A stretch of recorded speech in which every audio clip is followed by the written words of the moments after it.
বাংলাদেশে যদি আপনি সংস্কার বাস্তবায়ন না করেন তাহলে বাংলাদেশে আপনার গতি থাকবে কিনা সে নিশ্চয়তা আমরা দিতে পারি না।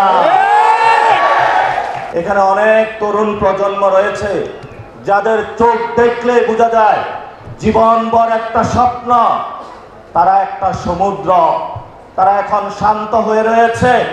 জুলাইয়ে তারা উত্তাল হয়ে উঠেছিল, আবার তারা উত্তাল হবে যদি দেখে বাংলাদেশের মানুষ আবার ফেসিবাদের দিকে তাদেরকে নিয়ে যাওয়ার চেষ্টা করা দেওয়া হচ্ছে।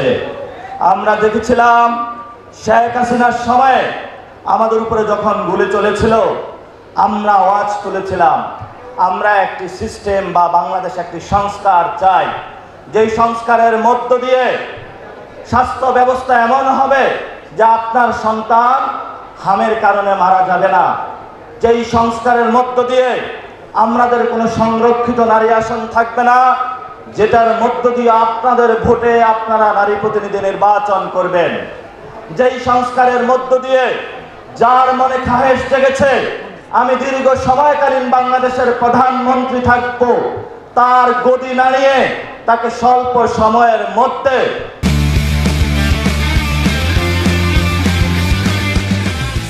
দ্রুত গতিতে কাজ করার জন্য চাপ প্রয়োগ করার সুযোগ এসেছিল।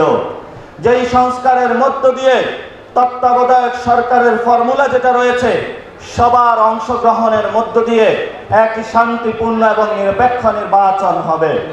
কিন্তু ইলেকশনের সময় সবগুলো দল একসাথে কাজ করেছিল, করার পরে যখন হিন্দুদের ভোট নিল, আওয়ামী লীগের ভোট নিল, সব মানুষের সাথে একসাথে নিয়ে এখন মিস্টার জিয়া বেঁকে বসলো, তোমাদের যা দেওয়ার খেলা দেখিয়ে দিয়েছি, এখন আমার খেলা, কি করতে পারবে তোমরা করো, আমি বাংলাদেশে সংস্কার বাস্তবায়ন করতে পারবো না।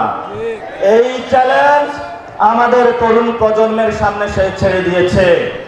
আমরাও আজকে তারেক রহমানের কাছে চ্যালেঞ্জ ছুড়ে দিতে চাই, বাংলাদেশে যদি আপনি সংস্কার বাস্তবায়ন না করেন তাহলে বাংলাদেশে আপনার গতি থাকবে কিনা সে নিশ্চয়তা আমরা দিতে পারি না।